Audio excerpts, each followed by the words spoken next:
শোনেন, মব যদি বলেন আপনি জুলাই উদ্বুত্থানকে এই রক্তকে আপনি অপমানিত করতে চাচ্ছেন, তাহলে আমাকে ওখানে যেতে হবে না।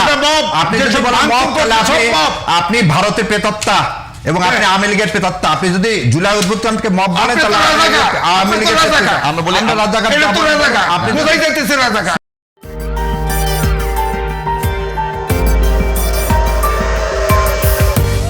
জুলাই সনদকে আইনি ভিত্তি দিতে হবে বলা হচ্ছে। আইনি ভিত্তি কি করে দিবে? আইনি ভিত্তি তো সংসদ ছাড়া দিতে পারবে না। সংসদ, তাহলে সংসদ নির্বাচনের খবর নাই। এখানে হলো জুলাই সনদটা যেটা হবে, এটাও এক ধরনের ঐক্যমত। একটি পার্লামেন্ট যদি শেষ হয়ে যায়, তার 3 মাসের ভিতরে নির্বাচন, যদি ওই 3 মাসে সম্ভব না হয়, আর 3 বছর। সংবিধানের কথা বলছি, সংবিধানে আর 3 মাস। সংবিধানে তো অন্তর্বর্তীকালীন সরকার নামে নাই, কিন্তু সুপ্রিম কোর্টের মতামত নিছে, বলা হয়েছে। প্রথম কথা হলো এই 5 তারিখ বা 36শে জুলাই যেটা বলেন, এটার মূল স্পিরিটটা কি ছিল? শাসনতন্ত্রের পরিবর্তন, শাসকের পরিবর্তন নয়। বাংলাদেশ জামাতে ইসলাম গতকালকে বিএনপিকে ডাক দিয়েছে, চলেন আমরা আলোচনায় বসি। বাহ। সো রেফারি কি হবে ওখানে আলোচনা? বলতেছি, সব জিনিসে রেফারি লাগে না। জাতির যখন এই রেফারি দিয়ে গণ অভ্যুত্থান হয়নি, এই বিপ্লব 6 তারিখের বিপ্লবে কোনো রেফারি ছিল না। আমরা বাংলাদেশের জনগণই রেফারি ছিলাম। এখানে আরেকটা জিনিস দেখেন, ইউনূস সাহেব বলছে 7 দিনের মধ্যে যদি আপনারা সমাধানে পৌঁছাতে না পারেন, তাহলে আমি ডিসিশন দিতে বাধ্য হব। That means it is a warning for them যে ট্রাইবেকার চলতেছে। তুমি এখন ট্রাইবেকারের সময় দিলাম, 7টা গোল দিবা, যদি ট্রাইবেকার তুমি নিষ্পত্তি করতে পারবা, না পারলে কিন্তু আমি ডিসিশনটা দিব। কেন আমি ডিসিশনটা দিব? আমি যে সরকার, অন্তর্বর্তীকালীন সরকার, এটা হচ্ছে কনস্টিটিউশনের বাইরের সরকার, সংবিধানের সরকার না। আর ভাই যেটা বললেন 106, আর্টিকেল 106-এ আছে শুনানি করে তারপর একটা অর্ডার দিতে পারেন। তবে উনি একটা কথা ভালো বলছেন, 106-এর order, there is no such an order. কেন অর্ডার নাই? 6 জন বিচারপতি আপিলেট ডিভিশনের পলাতক ছিলেন। আমরা জানি 2 জন সেনানিবাসে আশ্রয় নিয়েছিলেন, বাকি 4 জন কোথায় ছিল আমরা জানি না। এই 15 অ্যামেন্ডমেন্ট কেসে আমি এই অর্ডারটাকে ওই জাজমেন্ট অন্তর্ভুক্ত করার জন্য সার্টিফাইড কপির দরখাস্ত দিয়েছিলাম। আপনি নিজে দিয়েছিলেন? আমি নিজেই দিয়েছিলাম, এবং সেই সার্টিফাইড কপি পাওয়া যায়নি। তাতে বোঝা যাচ্ছে যে 106-এ কোনো অর্ডার, আসলে একটা নীল কাগজ দেখা যায়, কিন্তু that is not how it's supposed to be. এখানে আরো একটা জিনিস আছে, 106-এ সংবিধানের মধ্যে থেকে সুপ্রিম কোর্টকে বিচার করতে হবে। যে আদেশই দেখ সেটা সংবিধানের মধ্যে থেকে দিতে হবে, সংবিধানের বাইরে দিয়ে দিতে পারবে না। উনি কালকে অ্যাপিলেট ডিভিশন বলতে পারবে না ডক্টর ইউনূস সাহেব রাজা এদেশের, কারণ এটা তো সংবিধানে নাই, রাজা শব্দটা নাই। নাই। ঠিক সেরকম অন্তর্বর্তীকালীন শব্দটা এই কনস্টিটিউশনে নাই। ওই 106-এ বলা আছে, যেটা লিখিত আছে, একটা অন্তর্বর্তীকালীন সরকার গঠিত হবে। তাহলে ওই কথাটাও 106-এর মানে ওই জোরে রেফারেন্সটা দিয়েছে, যে রেফারেন্স দিছে, সেই রেফারেন্সের মধ্যে কথাটা ছিল তত্ত্বাবধায়ক না, অন্তর্বর্তীকালীন সরকার। তো অন্তর্বর্তীকালীন সরকার তো কনস্টিটিউশনে নাই। তাহলে সুপ্রিম কোর্ট কনস্টিটিউশনের বাইরে দিয়ে যে যদি কোনো অর্ডার দেয়, that is null and void. So that's why দেখেন, এবারে সনদ যখন দিয়েছে, জুলাই সনদে 106-এর কথা বলেনি।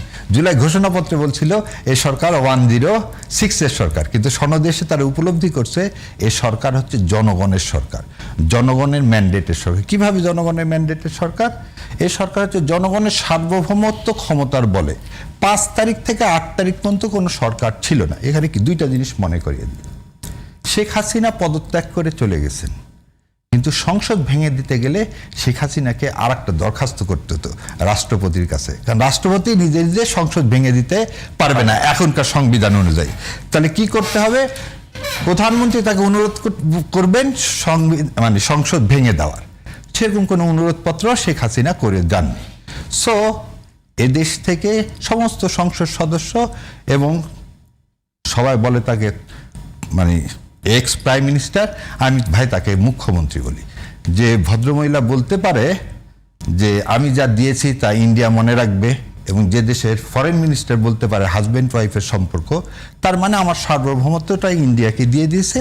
আর ইন্ডিয়ার একটা করদ রাজ্যের মুখ্যমন্ত্রী ছিল শেখ হাসিনা। সো এই শেখ হাসিনা মুখ্যমন্ত্রী এবং তার যে মন্ত্রিসভার পরিষদ এবং সংসদরা সবাই যখন পালিয়ে গেল, তখন এই সংবিধান অকার্যকর হয়ে গেছে। কারণ সংবিধানে পালায় গেলে কি হবে, সে কোনো কিছু দেওয়া নাই।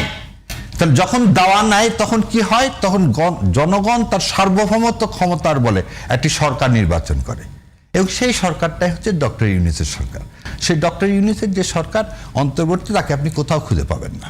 আরো একটা জিনিস বলি, এই সংবিধানের 2/3 অকার্যকর। কিভাবে অকার্যকর? চিফ এক্সিকিউটিভ বলা আছে প্রাইম মিনিস্টার হবে, এখন চিফ এক্সিকিউটিভকে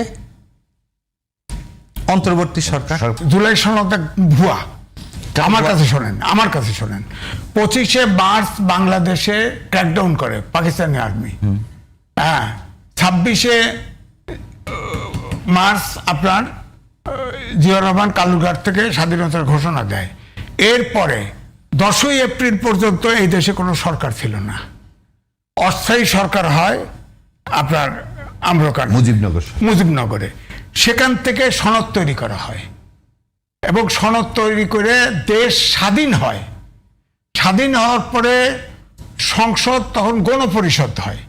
এই গণপরিষদে জুলাই সনদ এন্ডোর্স করা হয়, পাস করানো হয়। ওই মুক্তিযুদ্ধের সনদ। তা এইটা অর্থাৎ সংসদ ছাড়া জুলাই সনদে যদি আইন করেন, সংসদ ছাড়া কোনো কিছু এন্ডোর্স হবে না।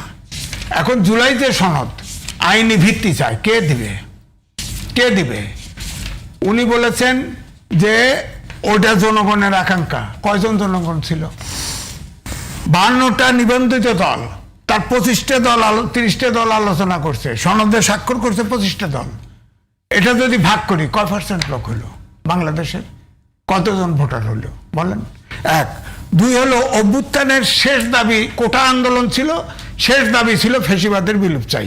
যখন পলিটিশিয়ানরা ঢুকে পড়ে তখন এই পলিটিক্যাল ভাষাটা আসে, ফেসিবাদের বিলোপ চাই। ফেসিবাদের বিলোপ মানেই হচ্ছে আমরা ফেসিবাদ বিলোপ হলে আমরা গণতন্ত্র চাই। ফেসিবাদ তো একটা পুরো সিস্টেমের নাম না, একটা সরকার ব্যবস্থা না, পুরো সিস্টেমের নাম। হ্যাঁ, ফেসিবাদ একটা আদর্শ ধরা হয়, পুরো সিস্টেমের নাম। তেমন যখন আপনি বলছেন ফেসিবাদের বিলোপ চাই, তো পুরো ব্যবস্থার বিরুদ্ধে বিলোপ আপনি যাচ্ছেন। পুরো ব্যবস্থা না, ফেসিবাদের শোনেন, ফেসিবাদ হচ্ছে মুসলিনের। ফেসিবাদের গণতন্ত্রের সব উপাদান থাকতো, কিন্তু শাসন ব্যবস্থা হলো এক ব্যক্তির। তাই ছিল, ছিল তো বাংলাদেশে তাই ছিল। তাহলে এই ব্যবস্থার বিলোপ, এই ব্যবস্থার বিরুদ্ধে প্রতি শব্দই হচ্ছে গণতন্ত্র, আইনের শাসন, মানবিক বাংলাদেশ। এইটা আমি বুঝি। সেইটা আইনের শাসনে আপনি যাবেন, সেই যাওয়ার জন্য যদি ফেসিবাদী বা স্বৈরাচারী শাসক তৈরি করবার জন্য অনেক উপাদান যদি এই সংবিধানের ভিতরেই থাকে। না, আমি শেষ করি।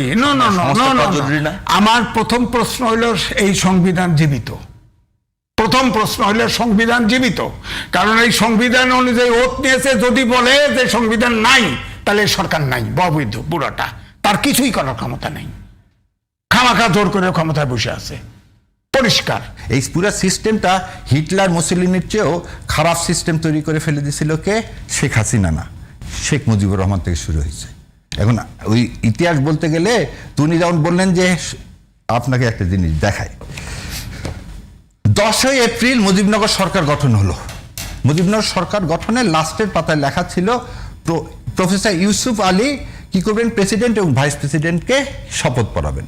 শেখ সাহেব তো 25 তারিখে অ্যারেস্ট হয়ে গেল। শেখ সাহেব 10 তারিখে দেশে ফেরত আসলেন। 11 তারিখে শেখ সাহেব কি করলেন, 11 তারিখে প্রভিশন কনস্টিটিউশন অর্ডার দিলেন, শপথ ছাড়া। নিজের শপথ নিজে নিলেন, শপথ নিলেন। আচ্ছা, 70 সালে যেসব এমপিরা নির্বাচিত হয়েছিল তারা এলএফওর ভিত্তিতে নির্বাচিত হয়েছিল। ভাই অর্ধেক বললে অর্ধেক না বললে হবে না। এলএফওতে প্রথম কথাই ছিল ইসলাম বিরোধী কোনো আইন আমরা প্রবর্তন করব না, এবং আওয়ামী লীগের ম্যানিফেস্টোতেও তাই ছিল। আপনি 72-এর কনস্টিটিউশন ধর্মনিরপেক্ষতা নিয়ে আসলেন কোথা থেকে? এবার আসেন, ওই সংসদে যারা যারা নির্বাচিত হয়েছিল বলছিল 120 দিনের মধ্যে কনস্টিটিউশন প্রমোলগেটেড না করতে পারলে তাদের সবার কনস্টিটিউয়েন্সি শূন্য ঘোষণা হবে। কেউ শপথ নিলেন না, 120 দিনের মধ্যে কনস্টিটিউশন দেওয়া হলো না।